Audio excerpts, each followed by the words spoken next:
राखी द्रौपद की, होन ना दीन उघारी, होन ना दीन उघारी।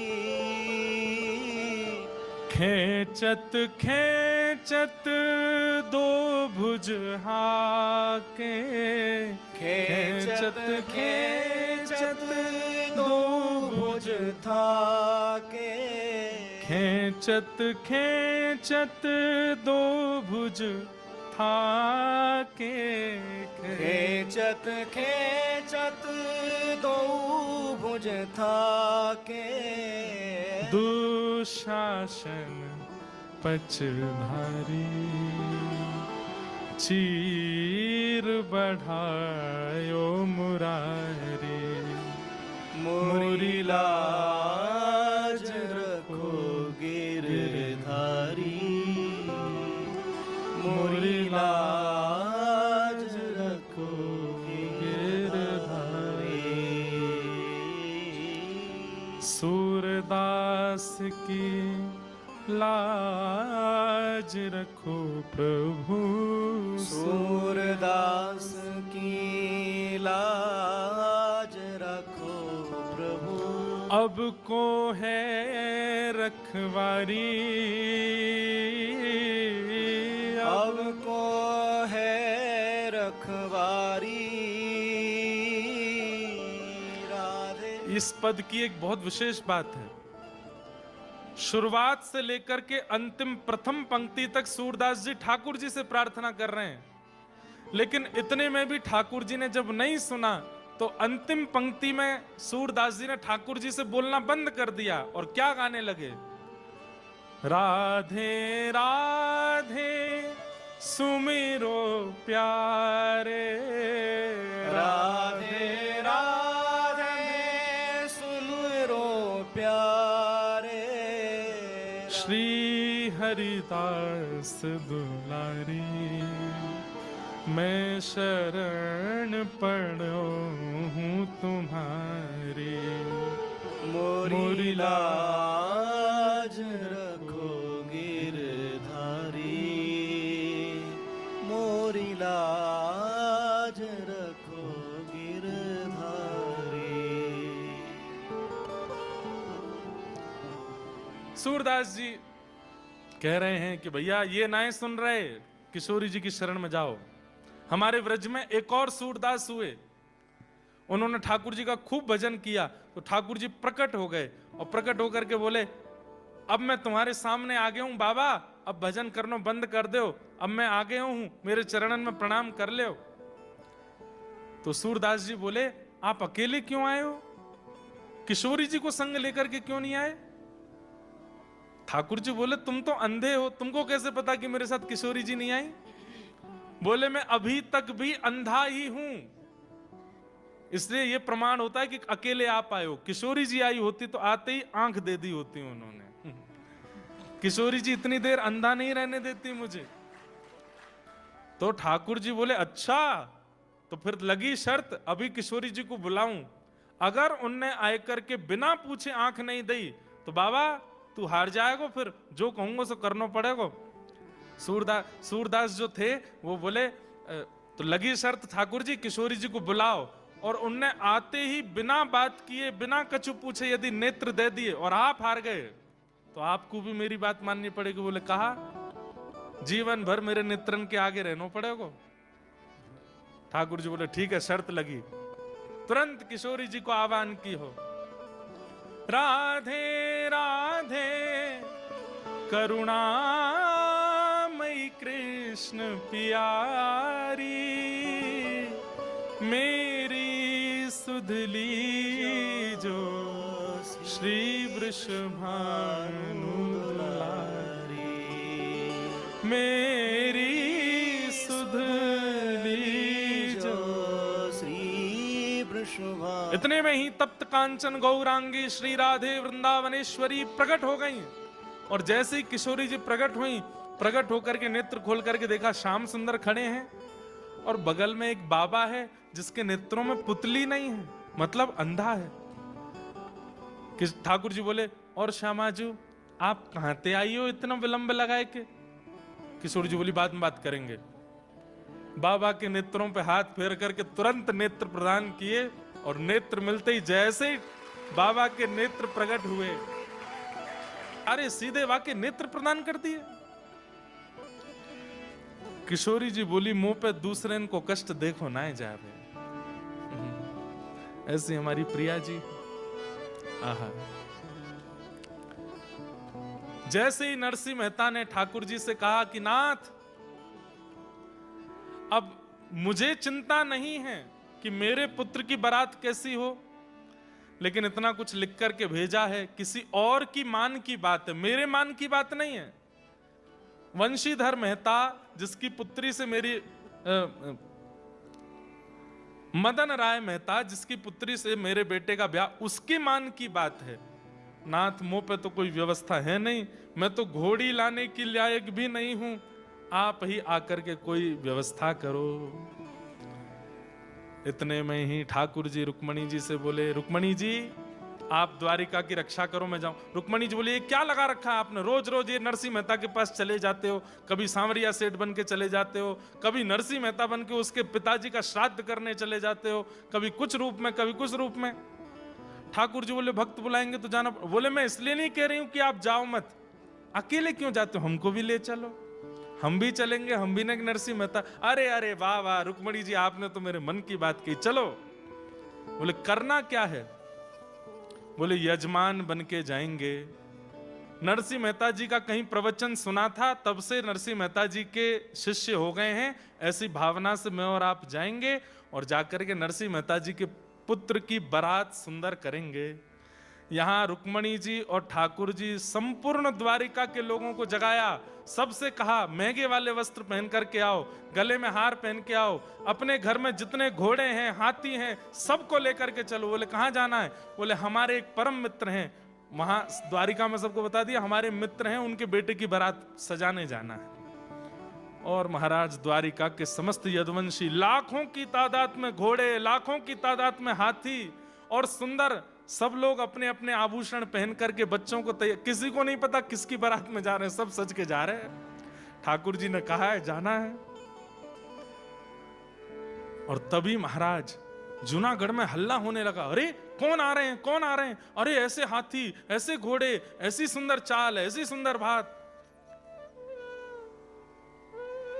सबने कही, भैया कौन है? अरे बोले, ऐसा बता रहे हैं नरसिंह मेहता के कोई यजमान हैं। आहा। नरसिंह मेहता जी तुरंत भवन से निकल करके आए, आकर के देखी तो लोग बागों को देख करके ऐसा लग रहा था मानो जैसे गंधर्व आ गए, देवी देवता आ गए हों। लेकिन जैसे एक श्वेत हाथी के ऊपर सुंदर एक सिंहासन था, उस पर बैठे हुए श्याम वर्ण के ठाकुर जी, गौर वर्णाश्री रुक्मणी जी, जैसे ही उनको देखा है, नरसिंह मेहता तो पहचान के कोई यजमान उजमान नहीं है, ये तो साक्षात सांवरिया सेठ आए हैं हमारे। सांवरियो है सेठ, सांवरियो है सेठ, मारी राधा जी सेठानी है। सांवरियो है सेठ, सांवरियो है सेठ, मारी राधा जी सेठानी है। सांवरियो है सेठ, सांवरियो है सेठ, मारी राधा जी सेठानी है, ये सारी दुनिया जाने है। सांवरियो है सेठ, सांवरियो है सेठ, मारी राधा जी सेठानी है। सांवरियो है सेठ। बोलो द्वारिकाधीश की, करताल बजा के गाओ।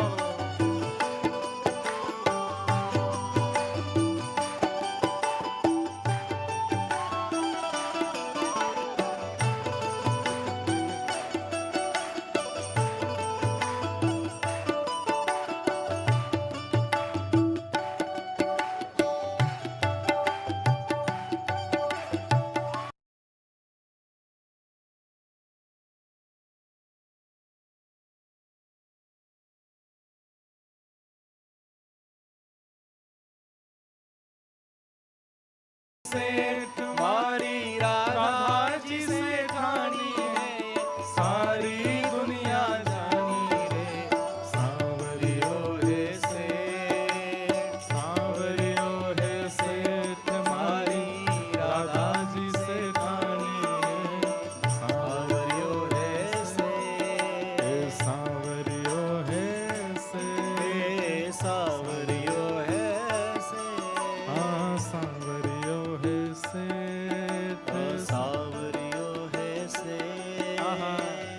एक सुंदर हाथी के ऊपर सुंदर एक पालकी में बैठ करके सेठ बन करके ठाकुर जी आए, सेठानी बन करके रुक्मणी जी आई।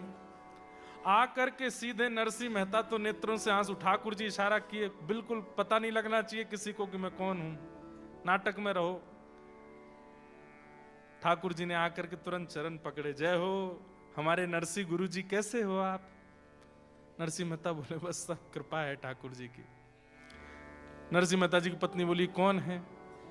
नरसिंह मेहता कुछ बताते, इतने में ठाकुर जी बोल पड़े, अरे गुरु मां प्रणाम, ये नरसिंह जी कथा सुनाने आए थे, मैंने मेरी सेठानी जी ने कथा सुनी और महाराज ऐसे हम तो इनके मुरीद हो गए, क्या बताएं, तब से हमारी सेठानी तो पीछे ही पड़ी, दर्शन करा लाओ, दर्शन करा लाओ, दर्शन करा लाओ। हमको पता चली कि नरसिंह जी के लाला का ब्याह है और ब्याह में बारात जानी है। तो सेठानी जी बोली हम यहाँ खाली बैठे क्या करें, जाएंगे गुरुजी और गुरु माँ का हाथ बटाएंगे और पूरे ब्याह को सजाएंगे। हम तो यहाँ पर सब सेवा के लिए आए हैं, ये पूरा नगर हमारा आया है, आप तो बस आज्ञा करो क्या सेवा करनी है। नरसिंह जी तो महाराज एक कोने में बैठे बैठे रोने लगे। ठाकुर जी बोले रोने से काम नहीं, बेटे का ब्याह है, रो रहे हो? ठाकुर जी आप ही संभालो, मैं तो मुझे बस रोन दो, आप क्यों इतनी कृपा करते हो? ठाकुर जी बोले बातचीत सब बाद में करेंगे, तुम जाओ मंदिर में जाके भजन करो, हम कर रहे हैं सब काम। रुक्मणी जी को भेज दिया, तुम घर के भीतर के काम संभालो। और ठाकुर जी स्वयं बाहर महाराज फेंटा कस करके हलवाइयों को बुलाया, भट्टी लगाओ, तैयारी करो, मेवा बनाओ, पकवान बनाओ, सुंदर सुंदर सामग्रियां सिद्ध करो, तैयार करो। यहां रुक्मणी जी भीतर ढोलकी लेकर के बैठ गई, बन्ना बन्नी गीत गाने लगी। नरसिंह मेहता जी के बेटे का ब्याह है। अब तो महाराज जूनागढ़ के लोग जो नरसिंह जी के घर जा भी नहीं रहे थे, वो हाथी घोड़ा देखने के लिए गए और लोगों की शक्ल देख करके, ऐसे राजशाही पोशाक देख करके बाहर से झांक के नरसिंह जी के घर में देख रहे हैं। और जूनागढ़ के लोग नरसिंह जी की पत्नी से कह रहे हैं हम भी आ जाएं भीतर। अरे आओ आओ, क्यों नहीं आओगे? देखते ही देखते पूरा जूनागढ़ पहुंच गया। नरसिंह जी केवल रोए जा रहे हैं, जिन्होंने मुझे कभी अपना नहीं माना, आज वो सब मेरे गले में गलवैयां दे रहे हैं, सब मेरे घर में आके कीर्तन कर रहे हैं, सब आकर के इतना उत्साह वर्धन कर रहे हैं।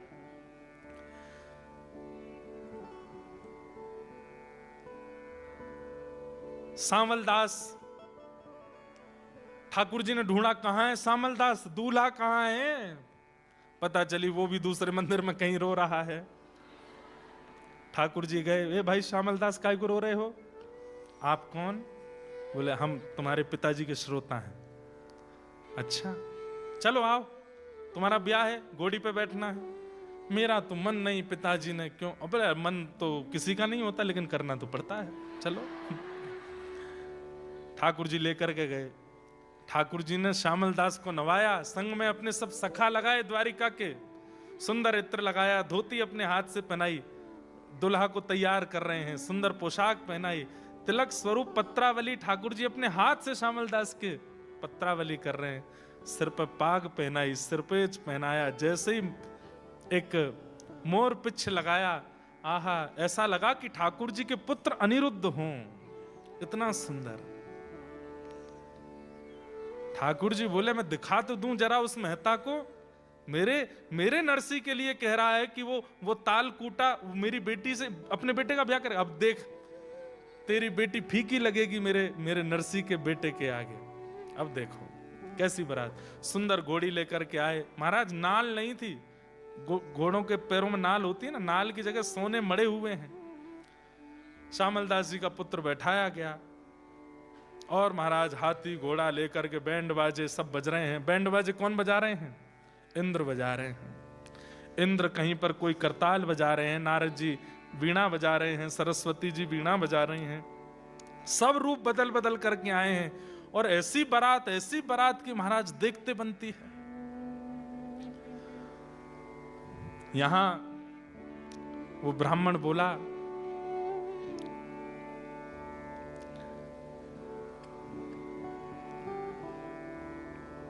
मदन राय मेहता ने अपने कुल पुरोहित जी को बुलाया, दीक्षित जी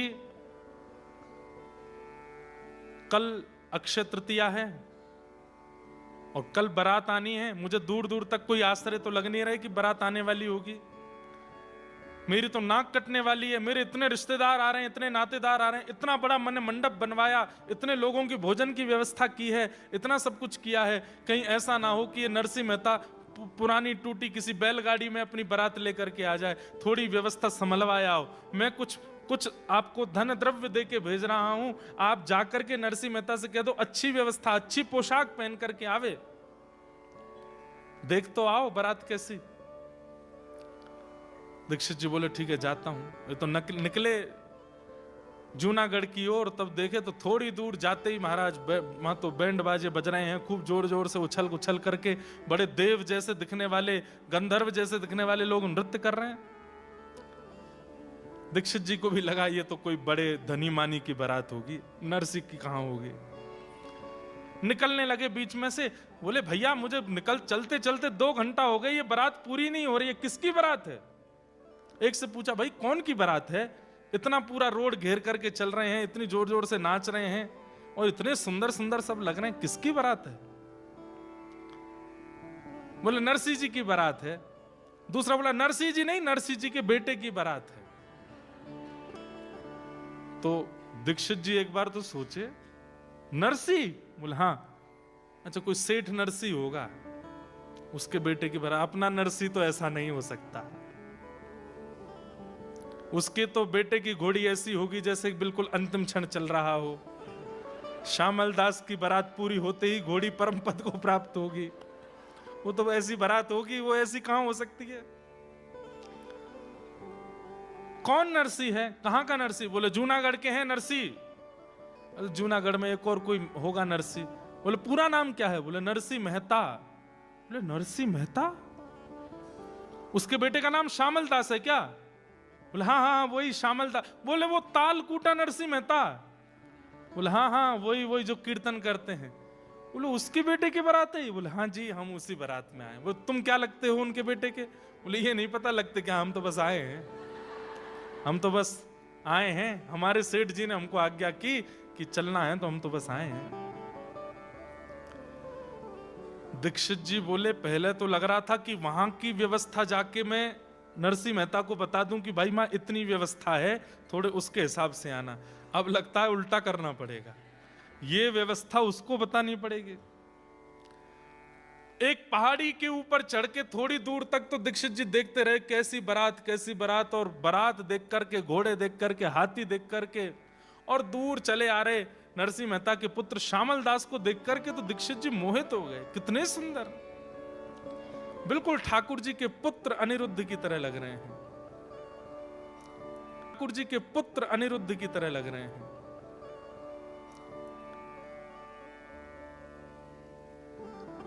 दीक्षित जी दौड़ करके वापस गए। वहां पर मदन राय मेहता बैठा था। हाँ कोई खबर सुध आ रही है? बारात वरात कुछ आप दे आए ना, जो मैंने आपको 10-5 हजार रुपए दिए थे वो दे आए ना उनको वस्त्र खरीदने के लिए? बोले ये पकड़ अपने 10-5 हजार रुपए, और सुन अपना घर बेच दे, अपनी संपत्ति बेच दे, अपने घर के सारे बर्तन बेच दे, सोना चांदी सब दाव पर लगा दे, उसके बाद भी उस बारात में जो घोड़े आ रहे हैं उनको घास नहीं खिला पाएगा। इतनी बड़ी बारात है, घोड़ों को घास नहीं खिला पाएगा, बारातियों को भोजन तो बहुत दूर की बात है। बोले हैं ऐसा? बोले मैं झूठ नहीं बोल रहा हूं। बोलते बोलते नेत्र सजल हो गए। अरे मदन तू बहुत अभिमान करता था, तू बहुत धनवान है, तेरी बेटी ऐसे कुल की, ऐसे कुल की, ऐसी बारात?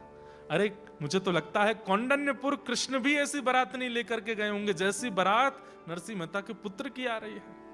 मुझे दिखाइए, मैं देखना चाहता हूं। बोले यहां से नहीं, ऊपर चल, कहीं पहाड़ी पर चढ़ के देख। पहाड़ी पर जाकर के देखा, दूरबीन लेकर के गए, दूर ऊपर से देखने लगे, बारातियों के आव भाव देख करके, गले के हार देख करके, घोड़े हाथी आदि इन सबको देख करके, और नरसिंह मेहता जी के पुत्र को देख करके वो मदन राय तो चरणों में गिरा दीक्षित जी के, आपने बड़ी कृपा करी जो मेरी पुत्री का यहाँ विवाह नक्की कर दिया। लेकिन अब दूसरी संशय है। बोले क्या? अब मेरी नाक और कट जाएगी। क्यों? अब मैं बारात को खिलाने पिलाने लगी, इनको तो मैं कुछ नहीं कर पाऊंगा, ये तो इतनी बड़ी बारात है, इसको कैसे करें? तो पहले ऐसा होता था कि एक दिन में विवाह नहीं होता था, बारात आकर के रात में जनवासे में रुकती थी। अब यहां कोई एक आध दो लोग होंगे जिनकी ऐसी ब्याह हुए हों कि बारात आज आ गई, फिर 2 दिन तक गांव के बाहर स्कूल में रुकती है, कहीं धर्मशाला में रुकती है, घर के लोग बाग वहीं उनको भोजन प्रसादी पवाते हैं। ऐसा हमारे पिताजी, हमारे पूर्वजों की तो ऐसी बारात हमने सुनी है। आजकल तो ऐसा नहीं होता, एक ही दिन में सब होता है। तो नरसिंह मेहता जी अपने पुत्र की बारात लेकर के पहुंचे। ठाकुर जी ने उस नगर के बड़ नगर नाम था, तो बड़ नगर के बाहर ही तंबू आदि लगा दिए। पूरी बारात वहीं रुकी, वहीं सबका भोजन प्रसाद पानी सब हो रहा था। तो कहते हैं कि जब बारात आती है तो सबसे पहले ससुर जी, साले साहब, लड़के के, वो सब आते हैं पूछने के लिए कि सब ठीक है, कोई व्यवस्था में दिक्कत तो नहीं। तो मदन राय मेहता अपने कुल पुरोहित दीक्षित जी को लेके गया। बोले आप चलो मेरे साथ और नरसिंह मेहता जी से थोड़ा बोलो, कैसे करेंगे, हम तो इतनी व्यवस्था तो हमने करी नहीं है। हमने तो जो तंबू पंडाल भी बनाया वो भी 500-600 आदमियों के लिए बनाया, हमको तो लगा नहीं था इतने लोग आएंगे। यहाँ तो ये लाखों की तादाद में आए हैं, अब क्या करें। बोले नरसिंह जी बहुत सरल हैं, तुम चलो, चल करके चरणों में प्रणाम कर देना, सब तुम्हारा मंगल हो जाएगा। तो चलो। अब ये वहां पहुंचे, वहां जाकर के बारात जहां रुकी थी वहां जाके पूछने लगे, बोले सेठ जी कहाँ हैं। और वहां सेठ जी, नरसिंह जी को कोई नहीं जानता था, सेठ जी सब ठाकुर जी को ही जानते थे। अच्छा सेठ जी वो सामने वाले तंबू में हैं। मिलते मिलाते सबसे पहुंचे। जैसे ही तंबू के भीतर प्रवेश किया, सुंदर सा सिंहासन, उस पर ठाकुर जी बैठे थे। ठाकुर जी को देख करके मदन राय मेहता बोले अरे ये तो कितने सुंदर हैं। नरसिंह मेहता कितने, दीक्षित जी बाहर ही रुक गए थे, बोले मैं नहीं जाऊंगा, अभी तक तुम ही प्रणाम करके आओ, टीका मैंने किया, अब आगे काम तुम करो। ये तो भीतर गए, चरणों में गिर, सेठ जी आपको मैं प्रणाम करूं, मेरे तो बस आप नरसिंह जी, मुझे लोगों ने बहका दिया था, मुझे पत्र में लिख के भेजा कि आप तो ताल कूटा हो, मुझे क्या पता आप तो धन कूटते हो, आप तो रत्न कूटते हो। मुझे ऐसा पता होता कि आप चांदी सोना खाते हो तो मैं उस हिसाब से व्यवस्था रखता। मैंने तो व्यवस्था बहुत। ठाकुर जी ने उठा, बोले नहीं नहीं नहीं नहीं, मैं नरसिंह नहीं हूं, तो मैं तो उनका दास हूं, मैं तो उनका सेवक हूं।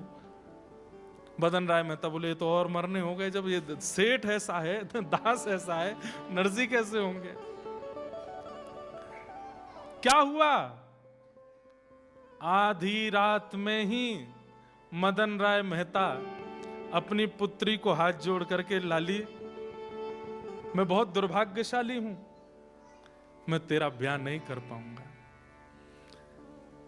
तेरा जोड़ा रखा है, तेरा सब श्रृंगार रखा है, तेरी माँ है, ये कुल पुरोहित हैं, सब लोग हैं, पर मैं बहुत ग्लानि में चला गया हूं, मैं इस ब्याह को संपन्न नहीं कर पाऊंगा। बेटी तू अब देख लेना, निर्णय तेरे हाथ में, जो तुझे करना हो। और आधी रात में मदन राय मेहता नगर छोड़ के चले गए। अब यहां कुल पुरोहित जी आए रात में, और उन्होंने आकर के नरसिंह मेहता जी से कहा, बोले कि एक दिक्कत हो गई। बोले अब क्या दिक्कत हो गई। बोले कि लड़की के पिताजी चले गए। बोले कहां। बोले नहीं नहीं नहीं, वहां नहीं गए, नगर छोड़ के चले गए। आपकी व्यवस्था बारात देख करके वो तो घबरा गए, हाथ पांव फूल गए उनके, बोले मैं कुछ नहीं कर पाऊंगा, तो चले गए। नरसिंह मेहता जी बोले अच्छा चलो मैं करता हूं कुछ, अब बारात तो आ गई, अब वापस लौटना तो अच्छा नहीं। नरसिंह मेहता गए ठाकुर जी के पास, और जो सबको पता है कि वो सेठ जी हैं, नरसिंह मेहता को ही पता है कि ये ठाकुर जी। ठाकुर जी बोले कहो नरसिंह क्या बात, सब व्यवस्था तो बढ़िया है ना, बारात वरात सब बढ़िया लगी। वो तो सब बढ़िया है, लेकिन एक दिक्कत और हो गई है। बोले क्या हो गया। बोले जो लड़की के पिताजी हैं उन्होंने हाथ खड़े कर दिए, व्यवस्था नहीं कर पा रहे, वो तो नगर छोड़ छाड़ के चले गए। बोले अब। बोले अब बारात की व्यवस्था करिए, अब ब्याह भी आप ही कराओ, ब्याह की व्यवस्था भी आप ही करो। जब बारात इतनी मैंने तो कहा नहीं था इतनी लेके आना, अब इतने यदुवंशियों को लेकर के आप आए हो तो व्यवस्था ब्याह की भी आप ही करो। ठाकुर जी बोले ये क्या बात हुई, ये तो बहुत भेद हो जाएगा, हम वर पक्ष के अब वधु पक्ष का भी हम ही करेंगे तो ये उचित नहीं लगता। बोले कुछ तो कीजिए। ठाकुर जी बोले हम पे आइडिया है। बोले क्या। तुरंत नेत्र बंद करके बलराम जी को बुलाया। वो दाऊ दादा जल्दी आओ, अकेले नहीं आना, भाभी जी को संग लाना। तुरंत दाऊ दादा आए, वहां से रेवती मैया भी द्वारिका से आई। अब सोचिए ये नरसिंह मेहता के पुत्र का ब्याह है। दाऊ दादा है, कहो कन्हैया कैसे बुलायो? दाऊ दादा एक सौभाग्य आपको देनो है। बोले काय को सौभाग्य? बोले कन्यादान करोगे? बोले कैसो कन्यादान? पूरी बात बताई और बात बता करके कहे कि अब आपको ये सौभाग्य मिलेगा कि श्यामल दास की होने वाली पत्नी, उसके आप पिता और माँ के रूप में अब आप विराजो और कन्यादान करो। दाऊ दादा के तो नेत्र सजल है। बोले हाँ लाला, एक भक्त की बहू को कन्यादान हमको करवे को मिलेगा, ये सौभाग्य है। ठाकुर जी बोले कन्यादान ही नहीं करना है, व्यवस्था भी पूरी आपको ही करनी है। साज श्रृंगार मंडप आदि भी सब आपको ही बनाना है। दाऊ दादा विनोद में बोल गए लाला है तो बड़ो चतुर, लड़का वारे लेवे तो वह पक्ष में खुद चलोगे और जहां देनो पड़े वहां हमको खड़ो कर रहे हो। ठाकुर जी बोले अच्छी बात है ना, घर ते घर में ही आ जाएगो, एक ही घर में है, खा बुराई है, चलो। और महाराज श्री नरसिंह मेहता जी के पुत्र का विवाह हुआ, जहां वर पक्ष के प्रधान हैं श्री ठाकुर जी और वधु पक्ष के प्रधान हैं श्री बलराम जी महाराज। और श्यामल दास का विवाह ठाकुर जी ने कराया। सब देखते रह गए, देखने वाले उस विवाह को भूल नहीं पाए। ऐसा अद्भुत विवाह ठाकुर जी ने वहां पर सिद्ध कराया।